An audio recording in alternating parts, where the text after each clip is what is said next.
good practice. We're getting ready for a very tough opponent. Monday Night Football in their place. I'm sure it'll be electric. And the Bucs are playing at a high level. Coach Bowles does a great job with that team. The whole staff does.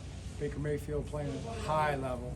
Offense is ranked top of the pack in so many different categories. Defense flying around. So we're looking forward to it, and we understand the challenge that's in front of us. What questions do you have? John, with Derrick Henry, I know you always, in going against him, you were familiar with him, but did you know the extent of kind of what he does to prepare for games and prepare for his body? Did you know that before you met him? No, I didn't. I mean, I hadn't been around him. You know, I always heard he was a good guy and he worked hard, but to see it firsthand, the level of professionalism from Derrick Henry, it's been great. It's been really good for our young guys, I think, to see that, because you know, sometimes the best leadership is by example, and he's certainly providing it for those guys. Coach, you mentioned Baker Mayfield, but Chris Godwin and Mike Evans, these guys are playing at a high level. What kind of matchup problems do these guys create? Oh, tremendous matchup problems. You know, they've got two of the best, and they put those guys in spots. You know, usually, you know, 14's in the slot, usually 13's out there at X. You single him up, he's a problem, and then you got 14 in the slot. If you single him up, he's a problem. And they're both catch and run players. They're both contested catch players. Tight ends are playing well, blocking well, making the catches they need to make. Three backs playing well. They got a young guy, from Syracuse, from right over here. Calvert Hall. You know, he had a bunch of yards and played great. So it's a very deep offense. John, have you seen Baker evolve? You saw him from year one as a rookie to now. How has this game changed? You know, I don't know that it's really changed. I think he's still playing like he plays. He's playing Baker ball, you know, at a very high level. You know, and I think they've done a very good job of building the offense around what he does well with his two-star receivers. You know, offensive line's playing well too. So all those things have kind of come together for him, it seems, at this point. Hey, Coach, how important is entering Week 7? How important is for you to see the team not getting stronger only in their game, but mentally? But not only in their game getting stronger, but most importantly, mentally. Mentally stronger. Yeah, I mean, I hope so. You know, that's kind of the thing. It's hopefully you can just continue to keep locked in, stay humble, work hard, maintain your faith every single day, and understand that it's a long journey. You know, and it's a 1-week league. It's 1 day preparation, 1 day, 1 play at a time, and it's a 1-week league. All you can focus on is what's in front of you, you know, and I do believe our guys have done a very good job of that, and we need to continue to do that. John, do you guys have like a kind of hard and fast rule when you're playing someone like Mike Evans and it's a 50-50 ball about kind of when to turn your head, when to stay, you know, eyes on the receiver to try to play the catch point? How do you kind of go with that? That's a really great question. You know, I wish there was a hard and fast rule of when, because the problem is no two situations are ever exactly the same. You know, the timing, your leverage, your relationship, how far away you are, how close you are, where the ball is, when the ball gets there, all those things are different, and it's probably more of just a reaction type of a thing if you play through your fundamentals. You know, so you want to do a good job at the line. You're talking about one-on-one against Mike Evans. You got to do a good job at the line first of all. Just maintain position when he releases because he's so strong on the release, and then down the field, be in position when the ball comes that way, so you have a chance to make a play on the ball. You know, you can't play through the receiver, you can't interfere with the receiver, all those different things, but you can be in position in that catch area in front of the receiver, near the receiver, to play the ball, and then try to play it well. So those kind of principles and fundamentals that go with that. And fundamental technique football really, it probably applies there, you know, maybe more than anywhere else. John, when an aspect of your team is getting a huge amount of praise, like the offenses right now across the country, is your instinct as a coach to sort of say, like, hold your horses, let's not get ahead of ourselves, there's still a lot of work to do, or like, do you just block it out? I mean, what's your... Yeah, I think just put in perspective. I mean, it's not hard for guys to remember what was being said 4 weeks ago, 5 weeks ago. So noise is noise, new noise is new noise. So it doesn't matter. It's just pretty much at the end of the day, it's what you do every day to be the best player that you can be. We seek improvement. You know, we want to be. We say 1% better. We say better today than yesterday, better tomorrow than today. All those things we say, what we're really trying to do is see if we can, you know, improve on one thing all the time. You know, that's the thing. So we're always improving on something all the time. And if we can do that, then we're in a good place. All the rest of it is, guys read it. It's okay to read, good and bad. It's fine. You read it, but it shouldn't really impact your process. On, Lamar last year, obviously MVP, terrific year. This season, kind of, you look at the way he's played, stats and just the way he's played, at a similar pace. What's the difference going from year one to year two for him? And is this maybe like the highest? You've seen so much out of him over the years. Like, is this maybe the highest, best version you've seen of him yet? Yeah. Well, probably the honest answer is probably yes, just because he's the most far along as he's been. Just as a player and development-wise, he's steadily always. He's that guy that kind of epitomizes what we're talking about. Where he's always seeking to improve. He's very much a perfectionist. He wants every play to be perfect. He chases perfection in his football. So I'd say yeah, but I think his focus is on the next play, the next game. So, I know you don't like talking about this, but you're 22-1 against the NFC. Come on, Jameson. Why is that? People want to know. What, from your perspective, why have you been so dominant against the NFC? Just all around team effort, game planning. Probably just because we've seen each other once a year, so it's like hard to game plan. So a little bit of everything. Hey, Lamar, how can you describe this chemistry with Derrick Henry so far? At one point, did you thought it was going to be that dominant in the running game? Yeah, I thought so. Just because of what he's able to do, the type of running back he is, and like him just wanting to want to do everything right. If it's some type of mistake, it may be a mistake on my part. It's all good. Like same thing with me. So it's like to make everything easy for me. Coach, just how effective is play action when you have Derrick Henry to fake the ball to? Is he such a threat to run? Very effective.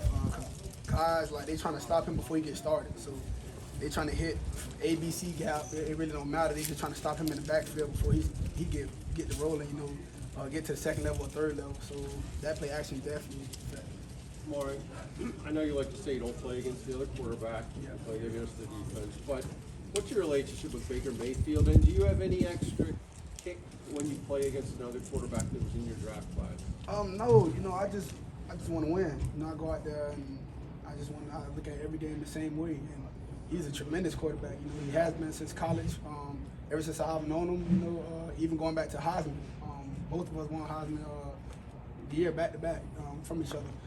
So yeah, a little bit. You can say we got a relationship a little bit from there. But outside of football, I really don't be around other quarterbacks. So I don't know. Every time y'all ask me about another quarterback, it's like I don't know what to say. Love the game. I love his game, man. He's still the same person from what I see. From afar, he's still the same Baker. Still making things happen for those guys. Lamar, Coach just talked about how you like to be a perfectionist. That being said, the way the offense is playing, are things going the way you expected, a little bit better, or is there room for improvement being a perfectionist?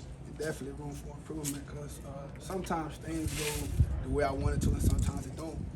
And sometimes I feel a way about it. I get mad at myself. But it's still, like you said, it's room for improvement with our offense. It's not a perfect offense. No offense is, but we still working, trying to get somewhere. So you seem to have a real mastery of the offensive line of scrimmage, and you're playing at such a high level. Do you feel like right now this season that you're playing as well as you ever have? I just think my everything is slowing down even more just from the years I've been in the league and seeing all type of defenses, seeing all type of blitzes. Everything is just second nature right now. So I'm just trying to be a better player myself, each and every year. So I just say everything's just slowing down. That's what's helping it. You hear more and more people around the country say Ravens have the best offense in the league. Are you just, I don't want to hear it? Or? People gonna say whatever they want to say. We were just 0-2 and we was the worst offense in the league. So, just being 4-2 right now, people gonna still say whatever they gonna say. Because it could be a game we can come out with a win, but an ugly offensive game, and they'll say, it's the worst offense. So it's like each and every week is gonna be something different. We just gotta focus on trying to be the best Raven offense that the Ravens ever had. Lamar, is there something to the Florida connection? You, Zay, Derrick Henry, all Florida guys, and that trio going back to Florida this weekend. Is there something special Nelly. about that connection? And Nelly, right? And other guys. Yeah. What's with the Florida connection? What's behind that? Man, it's like that's what we breed down there. Like just football players, a lot of football players. Don't get me wrong, we have some basketball players here and there, probably some doctors and lawyers, but we breed football players, man. It's something we do down there, like a big family gathering on Saturdays. You know, youth football. It's always been that way from what I've known. You know, just something about us loving football down there. That's all. All right, Lamar, when you you know, I know you're focused on the next game and the season and so forth, but here we are, you know, 6 weeks in, your name comes up in MVP conversations again. Do you hear that stuff and sort of what do you think of it? Is it easy to block out? How do you kind of manage when all that hype, I guess, starts building again? I know how I feel to be 0-2. So I really don't care about the hype, you know, and not just being 0-2. I just know how the NFL works. You know, it's any given Sunday, so I'm not finna dwell on an MVP trophy or anything like that. I never have. You know, even when I won it, I never like dwelled on it. It was about me just trying to win each and every game I'm in. And same thing from now. You know, I'm still trying to win these games to get to February and win in February.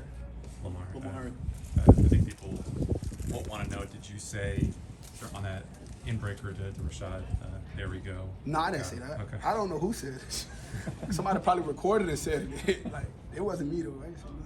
Lamar, it seems like this offense has really gone to another level in year 2 under Todd Monken. How much more comfortable are you in this unit as a whole year over year as we near the halfway point of the regular season? A lot comfortable.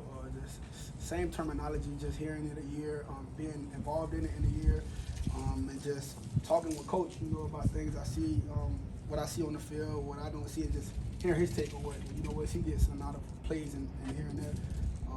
You know, it's a team effort. You know, it's not just me doing it myself. It's everybody involved and everyone just talking about their plans and what they seeing out there on the field or in the film room. Lamar, a lot of times when running backs hit the age of 30, they decline a little bit. Yeah. Derrick Henry's leading the NFL in rushing at 30. I mean, Aging and everything else is like going up too. So. Yeah, why do you think that is? Yeah, his preparation, you know, him just loving the game of football, that got to play a part. Him just all around just being a great person, you know, all of that got to play a part, and him having as much success he's having now. All right. Thank you. Their offense is running pretty smoothly right now. They're playing physical. They got a few backs back there who are running the ball pretty hard. Scheme's good, receivers are good, quarterback's good, O-line's playing good. So, yeah, it's a good challenge for us to go into Tampa Bay and hopefully come out. Yeah, what's it like to watch film of your team when they scored 51 points on the week before? Yeah, no, it's a little different watching that. I haven't seen a 50-point game in a while. So I think they had like a defensive touchdown, some other stuff like that. But you know, they still put up a lot of points. And watching film like that is good and bad. It's like you're obviously not getting the best look from the defensive side. Just like what happens when stuff works against their offense. But at the same time, you can see the explosive passes and stuff like that. What is wrong with you? I need to move my locker. Body wash. Let's cut that part out. Mike Williams is obviously, you know, been an amazing receiver, and physically you see why it is. But what are some of the special things as you watch the tape and say that makes him so good? Yeah, he's been good for ever since I can remember. And you know, I was young watching him and Johnny Manziel light it up at A&M, and you know, he's been in the league I think 10 plus years now, and 1,000-yard seasons and all that stuff. And definitely one of better wide receivers of my generation, just growing up. And you know, they got Chris Godwin, who's been good there for a while as well, and Sterling Shepard, a bunch of guys, and tight ends playing well. So I think it's good for us to go against the Tyler's better number, sorry.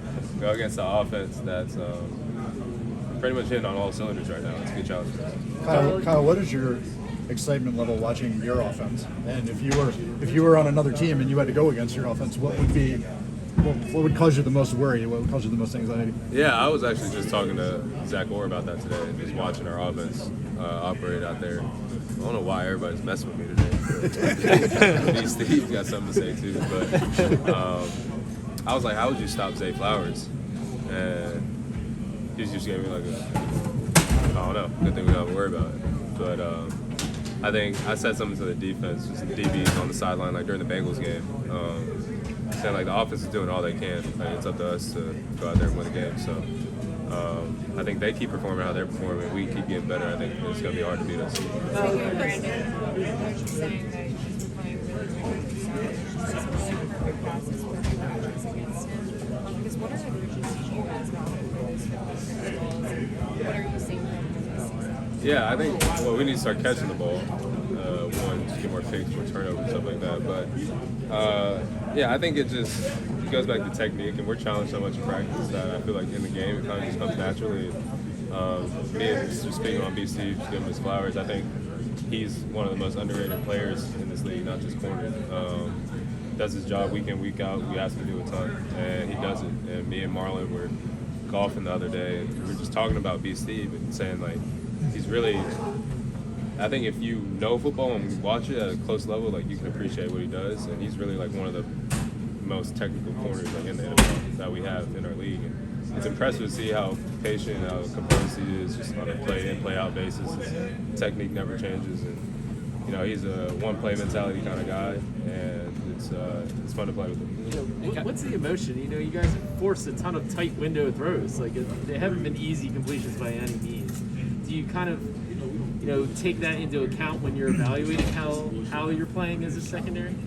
Yeah, I think yes and no. At the same time, you don't want to give up a touchdown, no matter what manner it is. If they get lucky, if you get lucky, whatever. But I mean, I think a lot of football is not a lot, but sometimes it just comes down to luck. Sometimes things will go your way. And I feel like last year we had some stuff going our way, which helped us beat first in points, sacks, whatever it may be. Sometimes they don't, sometimes they do, sometimes they don't. And I feel like it's up to us to kind of eliminate the luck factor and just make it us doing our job. What's the locker room punishment Last one, for please. dropping an interception? Locker room punishment for dropping an interception? I don't know. We need to come up with one. Maybe y'all can come up with one. We usually do push-ups, but I don't know. It might need to be a monetary thing attached to that. Maybe we can go on a DB trip after the year or something like that. All right, thank you, Kyle. This year, the threat of Lamar handing it to Derrick Henry, the success, the numbers are remarkable off it, but is it different noticeably to you? Yeah, I would definitely say that. Having Derrick and Lamar in the backfield has definitely been a game changer for us, and it's definitely been working. Hopefully we can keep it. But you've been with Lamar for a few years now, seen him win MVP. But have you ever seen? Do you think he's playing the best that you've ever seen him? Yeah, I think it's the best. I've seen Lamar play since I've been here. It seems like the game is totally on. How does that show itself on game day? That understanding the offense and what defenses are going to do. I mean, just playing, smarter and more decisive in football. Understanding where he wants to go in football, getting the certain checks on what he sees fits best for the team, and giving him the keys to the offense. And I think it's been working out in our favor. The kind of the phrase with this offense is pick your poison. How does it affect things when every week it could be a different guy or a couple of guys that come up with big plays? I mean, I think that's a question for the team. For us, it really don't really matter or change. I think for us, it's just everybody just needs to be ready and prepared for the numbers call. And the buy-in that everyone seems to have offensively. But again, on any given day, your role could be wildly different. Right. But whatever it is, everyone's like, fine, that's my job today, bang, I'm in. It's not always like that. Why is that happening here? Just because the culture I feel like the Baltimore has here. Coach Harbaugh does a good job, preaching team first. And we got a lot of guys, selfless guys that are bought in. I think the only thing that anybody's concerned about right now is getting our first. How have you felt the game kind of slowed down as you've grown into your role now? And sometimes you out there, do you ever think like, man, I'm a little bit open? I mean, I think that's the other perspective of what people have on me. I never had that perspective. I'm always open, and I'm gonna continue to be so for Lamar. Zay Flowers is always open, and he will continue to do so for Lamar. We know what we're able to do. We know what we're capable of doing, and hopefully we continue to put it on show. Rashod, what do you think the ceiling is for this offense? Because every week Lamar says there's room for improvement, but you guys are still rolling, still winning. I mean, not to get too far in detail, like football-wise, but I agree with Lamar. Every week we leave a lot of points on the field. And it's a small thing. You just got to clean up the details and really, go back to work to the drawing board and sharpen those details. Make sure we can go out every Sunday, play to our best ability. Week by week we get better, but we human. There's only so much we can do, right. So, but we're trending in the right direction. Thanks, mate. Thank you. Appreciate it.